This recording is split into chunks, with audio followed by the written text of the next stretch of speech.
C'était censé être une expédition historique, mais elle s'est terminée en tragédie. En juin, le Titan, sous-marin de haute mer, s'est embarqué pour un voyage vers le Titanic, qui a coulé en 1912. Comme le paquebot de luxe, le sous-marin n'est jamais revenu. Dans cette vidéo, nous voulons vous montrer pourquoi la mission était vouée à l'échec dès le départ et comment se sont déroulées les terribles dernières heures sur le sous-marin du Titanic. Alors, restez à l'écoute, ici à Bon à savoir. L'épave du légendaire Titanic gît à 3800 mètres, soit près de 4 km, sous la surface de l'océan au large de Terre-Neuve. La pression de l'eau y étant si élevée qu'il n'existe pratiquement pas de sous-marin capable de la supporter, seuls quelques chercheurs ont pu admirer l'épave in situ. Il y a quelques années, l'entreprise américaine OceanGate a voulu remédier à cette situation et a conçu le Titan. À bord de ce sous-marin de haute mer, les touristes, disposant des moyens financiers nécessaires, pouvaient effectuer une plongée à la rencontre du géant des océans. Le Titan, d'une longueur de 7 mètres et d'une largeur de 3 mètres, pouvait accueillir 5 personnes. Il s'agissait essentiellement d'un tube en plastique renforcé de fibres de carbone, capable de plonger jusqu'à une profondeur de 4000 mètres. Mais dès les essais, le directeur d'OceanGate, Stockton Rush, s'est rendu compte que le matériau de construction de la coque extérieure ne pouvait pas résister à une telle profondeur. Cependant, comme la société était déterminée à proposer aux touristes des excursions de plongée sur le Titanic, le matériau a été renforcé et le sous-marin a été déclaré sûr. Bien avant la plongée fatale du 18 juin 2023, Titan a effectué un total de 90 plongées de passagers sur le Titanic, ou plutôt, il a essayé de le faire.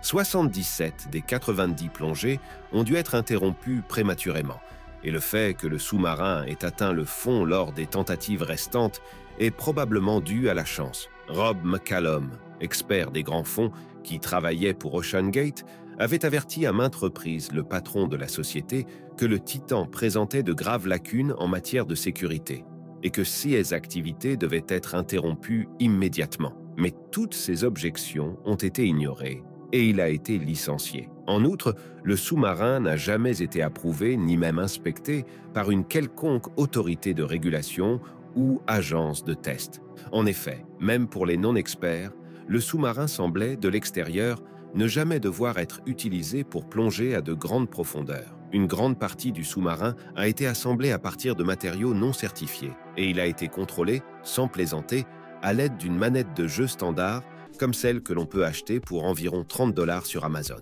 Malgré toutes ces preuves, qui pourraient vraiment laisser penser que ce n'était pas une bonne idée d'utiliser le Titan, Stockton Rush, le patron d'OceanGate, ainsi que Paul-Henri Narcollet, chercheur français en eau profonde et expert du Titanic, qui devait piloter le sous-marin, se sont rendus sur le site de la destruction du Titanic à bord d'un navire en juin 2023. À bord se trouvaient également 3 touristes qui avaient déboursé la somme incroyable de 250 000 $ par personne pour vivre une aventure unique en haute mer. Il s'agit du milliardaire et homme d'affaires Hamish Harding, 58 ans, et de l'homme d'affaires Shahzada Daud, qui n'est pas seulement milliardaire, mais aussi l'homme le plus riche du Pakistan avec son fils Suleyman. Suleyman Daoud, qui n'avait que 19 ans, voulait résoudre un Rubik's Cube au fond de la mer et établir un record mondial pour le livre Guinness des records. Tôt le matin du 18 juin 2023, leur navire est arrivé sur le site de la catastrophe du Titanic et tout le monde s'est préparé à monter à bord du petit sous-marin. Ils avaient prévu un total de 8 heures de plongée, dont 3 heures pour la plongée de 3800 mètres. Une fois au fond, le pilote du Titan, Paul-Henri Narcollet, montrera aux passagers le Titanic pendant environ 2 heures avant qu'il ne remonte à la surface. Au début, la mission se déroule exactement comme prévu. À 4 heures du matin, heure locale, Titan et ses passagers plongent au fond de l'eau.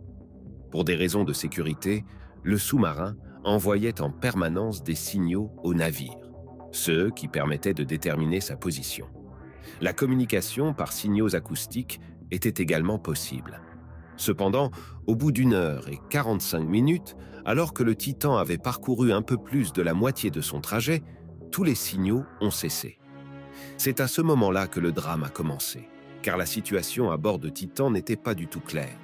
Il est possible que non seulement la communication ait échoué, mais aussi que le système de contrôle ne fonctionne plus et que le sous-marin ne puisse pas remonter à la surface.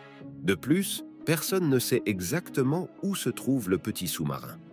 L'équipage du navire qui avait amené le Titan sur le site de plongée a d'abord espéré qu'il s'agissait d'un dysfonctionnement radio. Mais comme il n'y avait pas de réponse, même après 1 heure, l'alarme a été donnée. L'équipage a informé la garde côtière canadienne de la disparition et a demandé de l'aide pour les recherches. Il s'ensuit un immense mystère, relayé en direct par les médias du monde entier. Non seulement le Titan a disparu, mais les sauveteurs ont peu de temps pour retrouver le sous-marin.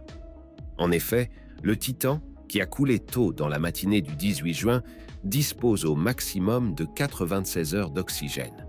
Ainsi, s'il n'est pas récupéré au plus tard le 22 juin à midi, c'est la mort assurée pour les passagers.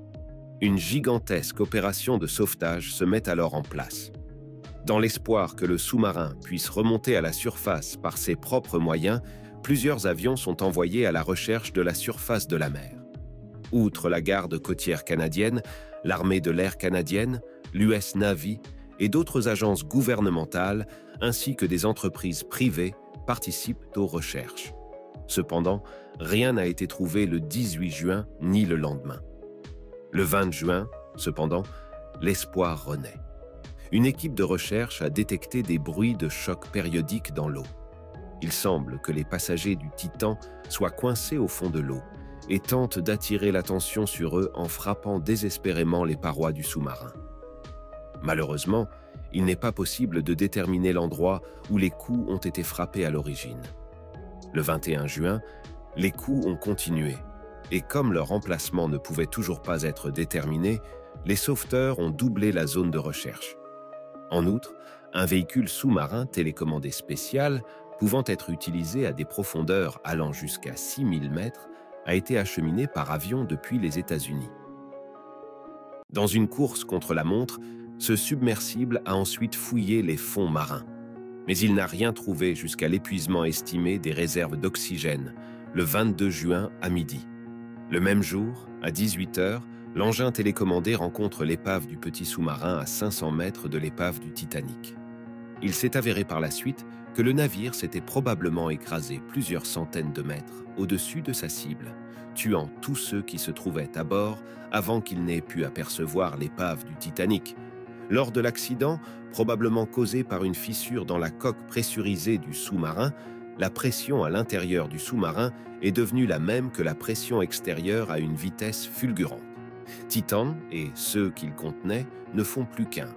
Les bruits que l'on entendait auparavant venaient d'ailleurs.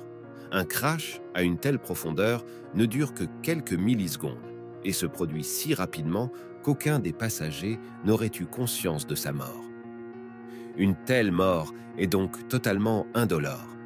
L'analyse ultérieure des données a également montré que la marine américaine avait enregistré le bruit de l'explosion le 18 juin, jour de la descente.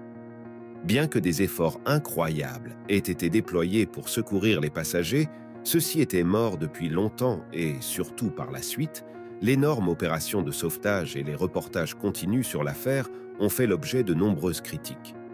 Les critiques ont dénoncé le fait qu'une quantité disproportionnée d'argent a été dépensée pour rechercher des milliardaires qui ont décidé de monter à bord d'un sous-marin dangereux, alors qu'ailleurs dans le monde, des millions de personnes souffrent et meurent chaque jour, et que personne ne s'en préoccupe. Profitez-en pour nous dire ce que vous en pensez dans les commentaires. Nous sommes curieux. L'ironie du sort dans le CA du Titan, c'est le parallèle avec le naufrage du Titanic que l'expédition voulait visiter.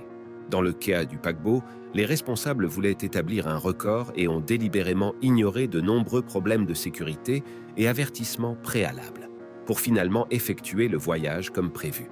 C'était notre vidéo sur les terribles dernières heures du sous-marin du Titanic. Laissez un like si vous avez trouvé la vidéo intéressante et abonnez-vous à notre chaîne. Au revoir et à la prochaine fois.